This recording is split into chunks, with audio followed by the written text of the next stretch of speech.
हा माझा जादू पिल्लू माझा थंडीनं कुडकुडत होतो. शाळेतून आला तर त्याला मी घेऊन आली. आता तर बघा किती पाऊस आहे, भरपूर असा मोठा पाऊस आहे. तर भिजायला होतं भरपूर रेनकोट घालून पण, आणि थंडी वाजते भरपूर म्हणून पहिल्यांदा ठेवला गरमागरम चहा घेतल्यानंतर पिल्लूसाठी बनवलं मक्का. तर मक्का उकडून घेतलेला आहे, पिल्लूला माझ्या भरपूर असं आवडतं. तर त्याला मक्का दिला खायला. नंतर स्वयंपाकाला लागले आणि संध्याकाळचा स्वयंपाक बनवते. तर संध्याकाळचा नाही तर लाईट जरासा डाऊन आहे, तर त्याच्यामुळे म्हणजे लवकरच बनवूया म्हणजे क्लिअर असा व्हिडिओ येईल.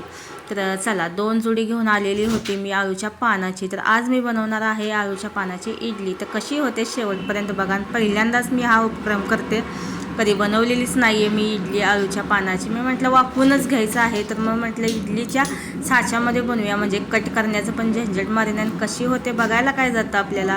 तर चला, तर एक जोडी मी त्यातली घेतली, बारीक स्वच्छ असं धुवून चिरून घेतलं. तर आता मी हरभऱ्याची डाळ आहे ती भिजायला घातली होती, त्याच्यामध्ये मिरची लसूण जिरं टाकलं आणि मिक्सरमध्ये बारीक असं वाटून घेतलेलं आहे.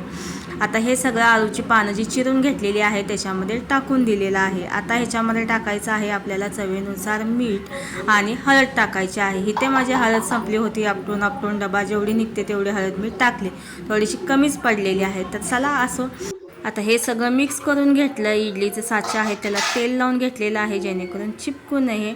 तर चला, आता थोडं आपल्याला ह्याच्यामध्ये टाकायचं आहे, जास्त नाही टाकायचं, आपल्याला इडलीसारखं फुगवायचं नाही आहे त्याला, म्हणून मी थोडंच टाकलेलं होतं. तर हे सुद्धा मला जास्तच वाटत होतं, ह्याच्यापेक्षा कमी टाकलं तरी चालेल. तर बघा असं साच्यामध्ये सगळं भरून घेतलेलं आहे. पाणी गरम करायला ठेवलं, 10 ते 15 मिनटं वाफवून घेतलं. तर बघा मस्त असं आपल्या आळूची इडली तयार झालेली आहे. आळूची इडली म्हणा किंवा आळूचे वडे म्हणले तरी पण चालेल. वड्यासारखे पण दिसत होतं आणि इडलीसारखं पण दिसत होतं, ते पण चव छान झाली होती. आता ही आळूची इडली मी फ्राय करून घेणार आहे तेलामध्ये. मस्त असं तेल गरम करून घेतलं, जेवढं पाहिजे तेवढंच मी तळून घेणार आहे आणि बाकीचं आहे ते मी फ्रीजमध्ये ठेवून दिलेलं आहे. तर चला आता बघूया टेस्ट कशी झालेली आहे. तसं मी वाफवलेली एक खाऊन बघितली, पण ही पण बघू म्हटलं फ्राय केलेली, तर खूप छान मस्त टेस्टी झालेली होती. तर या सगळेजण खायला भेटूया नेक्स्ट व्हिडिओमध्ये. तोपर्यंत बाय.